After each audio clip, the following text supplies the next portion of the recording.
April 13th, 2012, 4:07 a.m. The quiet of Helsinki's spring night is shattered by a desperate call to Finland's emergency line. On the line, Tuukko, a 33-year-old man, is frantic.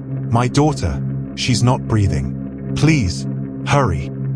His words tumble out, broken, panicked. Within minutes, paramedics race up the narrow stairwell of a small apartment block. The door creaks open to reveal a suffocating sight. A dimly lit studio, curtains drawn tight, air stale. On the couch, wrapped in layers of tarp and plastic like a grotesque cocoon, lies 8-year-old Vilja Eerika Helena. A toy tiara, tilted awkwardly, still clings to her head. Her face is pale, lips blue, bruises blooming across her fragile skin. For the medics, the scene is beyond resuscitation. For Finland, it is the beginning of reckoning. To the outside world, Eerika was a lively, bright child.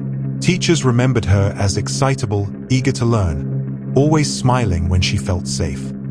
But behind closed doors, her short life was a series of missed alarms. Born in 2004, Eerika's first years were steeped in chaos.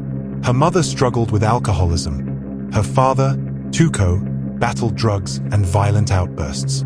Police were called when he assaulted Eerika's mother, and neighbors often whispered about the screaming from their home. When custody finally shifted to her father in 2010, CPS officials knew his home was not ideal. But Finland's foster homes were at capacity. The decision was framed as temporary. It became permanent. It was around this time that Tuukko met a woman who introduced herself as Nadia, a sophisticated French-Moroccan doctor. She spoke of cancer treatments, of carrying quadruplets, of her vast medical knowledge. But she refused to show ID. She dodged questions about her background.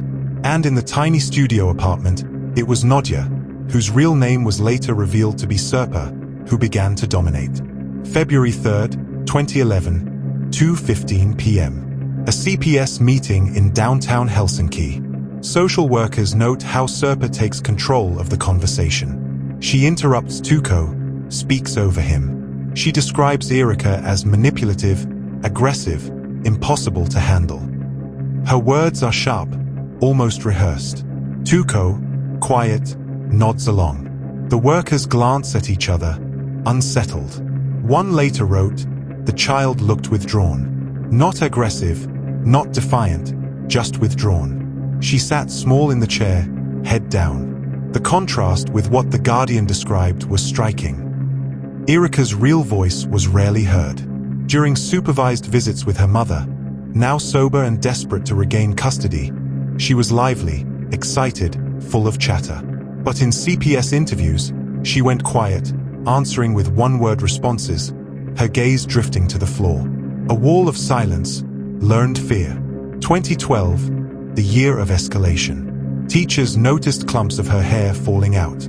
The school nurse documented a massive bruise across her cheek.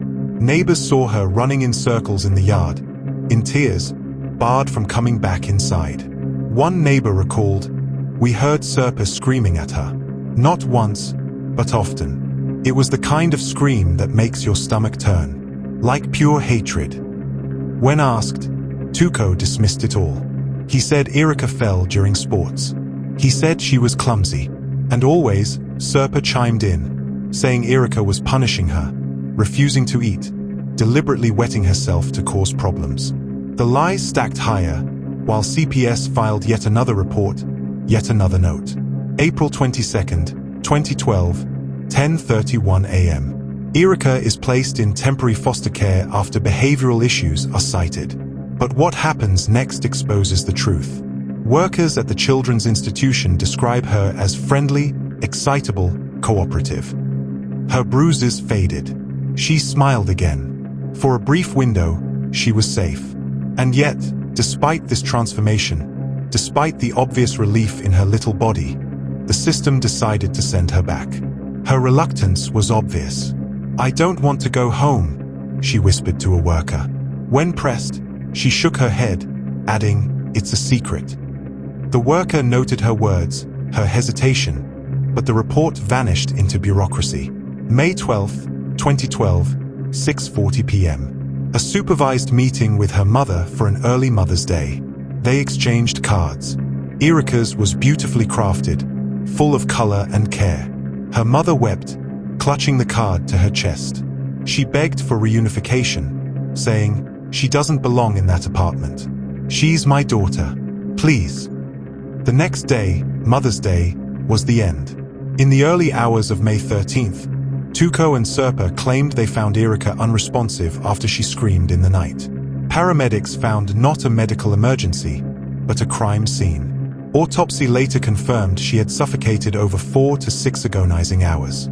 She had been wrapped in tarp and plastic, head covered, body immobilized with tape. Her body bore 89 bruises. And so, Finland lost Eerika, a child whose suffering was visible to everyone. Neighbors, teachers, social workers, doctors, and yet, intervention never came. But if Eerika's death was a storm, Milo's, in 2023, was an aftershock that proved the system still hadn't learned. June 5th, 2023, 8:12 a.m., Joensuu. Milo arrives at kindergarten with a swollen bruise on his forehead. He mutters the word boo-boo, then, when asked, says, "Why does my dad keep bullying me?"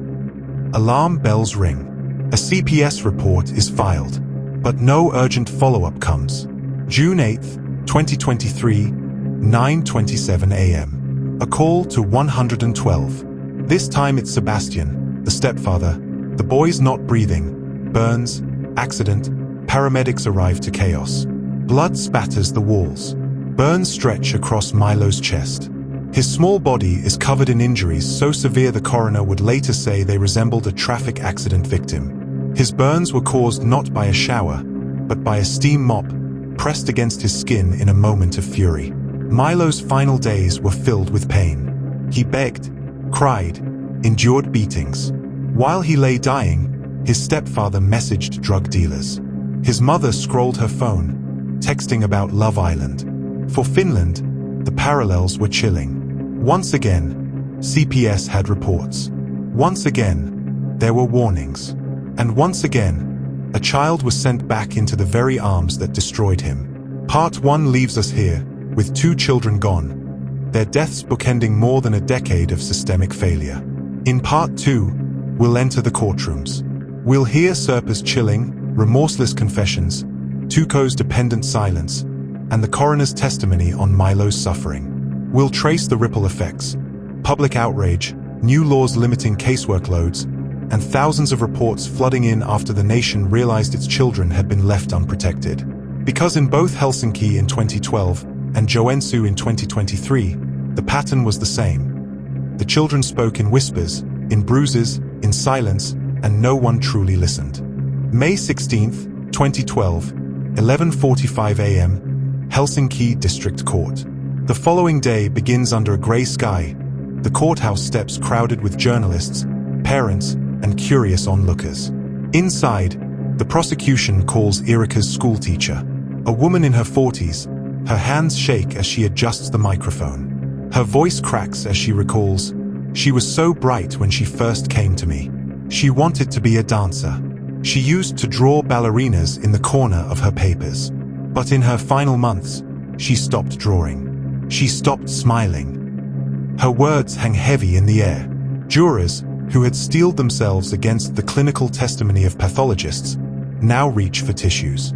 Reporters scribble furiously, noting the rawness in her tone, the way grief has etched lines into her face. 2:10 p.m. The coroner takes the stand.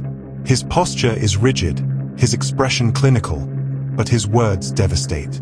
She did not die instantly. The suffocation process would have lasted between 4 and 6 hours. Consciousness waned slowly. She would have known she was dying. Gasps ripple through the gallery. Even the defense attorneys, seasoned and stoic, look unsettled. Several spectators rush from the room, unable to endure the details. The judge pauses, allowing silence to settle before proceeding. May 17th, 2012, 9:05 a.m. Tuco's defense lawyer makes his final attempt to soften the blow. He argues dependency, portraying Tuco as a broken man under Serpa's manipulative influence. He lacked the strength to protect, yes, But he did not possess the intent to kill, he says. His words strain against the mountain of evidence. The judge interrupts, voice like a hammer. And yet, he filmed her torture. He laughed as his child was degraded. The gallery shifts, anger and disgust radiating through the room. No one buys the defense. The verdict comes swiftly. Life sentences for both. Finland gasps in horror, but the deeper shock emerges when child protection workers are called to testify. Emails, notes, and reports pile onto the prosecution's table. An overwhelming record of missed warnings, ignored alarms, and bureaucratic excuses. One worker admits, "We knew. We saw the signs. But we had too many cases." A judge's closing words cut deeper than any verdict. She was not only failed by her father. She was failed by us. June 14th, 2023, 9 a.m., Joensuu District Court. A decade later, the echoes return. Milo's case begins, the small courtroom packed with reporters and grieving family members. His mother, Musa, just 22 at the time of his death, sits stiffly in the dock. Prosecutors waste no time. She knew. She knew the burns were fatal. She watched him suffer. Her face barely moves, her eyes hollow. Sebastian, the stepfather, slouches in his seat. His voice is flat as he admits, "I am quick-tempered. Sometimes I snap." His understatement is obliterated by the medical examiner's testimony. The level of force required to cause Milo's internal injuries is consistent with severe beatings, not accidents. His burns were second degree. If treated in a hospital, he would likely have survived. Instead, he was left to die over several hours. The courtroom falls into horrified silence. June 15th, 2023, 11:40 a.m. The prosecution reveals a string of text messages. One from Musa reads, "He keeps crying. I can't stand it." Sebastian responds, "Ignore him. He'll stop when he knows who's in charge." Gasps echo across the benches. A prosecutor slams the exhibit table. They didn't just neglect him. They conspired in his suffering. That afternoon, 2:22 p.m., a pediatric trauma specialist testifies. His injuries show prolonged abuse. Not one day, not one moment, weeks. He would have begged for help. His words are clinical, but his eyes betray sorrow. A mother in the gallery sobs openly, clutching her child as if shielding them from invisible danger. June 16th, 2023, 3:10 p.m. A photograph of Milo, taken just weeks before his death, is shown. His shy smile and bright eyes fill the courtroom monitors. The contrast is unbearable. Caregivers from his kindergarten cry openly. One whispers to a reporter, "He called us moms. He felt safe with us." And then they sent him back. When sentences are handed down, 7 years for Sebastian, 3 for Musa, the courtroom erupts. Milo's grandmother cries out, "3 years? My grandson is gone forever, and she gets 3 years." The anger is raw, unfiltered, spilling into the streets. June 20th, 2023, 6:45 p.m., Helsinki. Crowds gather for spontaneous protests. Parents, teachers, and social workers march with signs, "Justice for Milo. Never again." Candles and teddy bears line the courthouse steps. News broadcasts beam the images nationwide.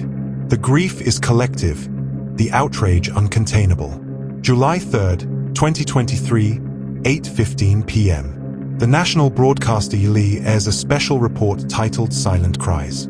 The documentary traces both children's lives, intercut with interviews. A former CPS worker weeps, "I thought the bruises could wait until the next visit. I was wrong. I was so wrong." Call-in lines crash from the flood of parents demanding reform. July 10th, 2023, 1 p.m., Parliament House.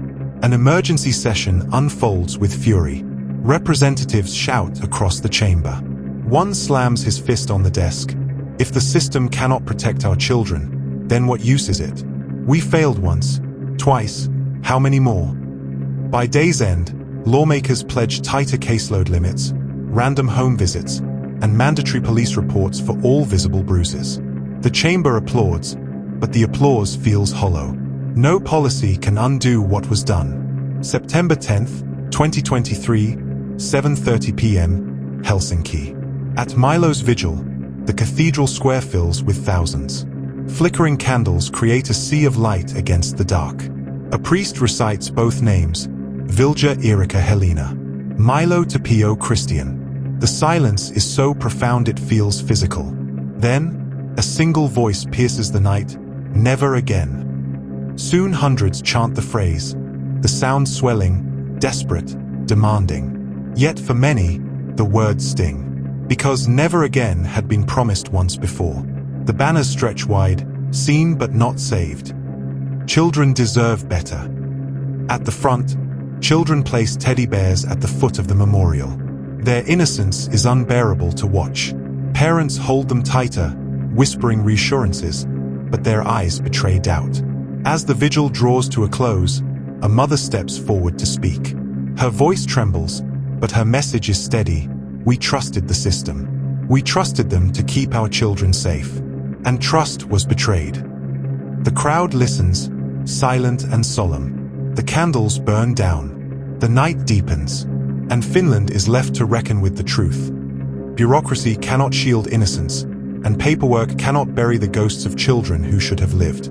Because both Eerika and Milo were seen. Their suffering was documented. Their cries were heard. And still, they were left to die.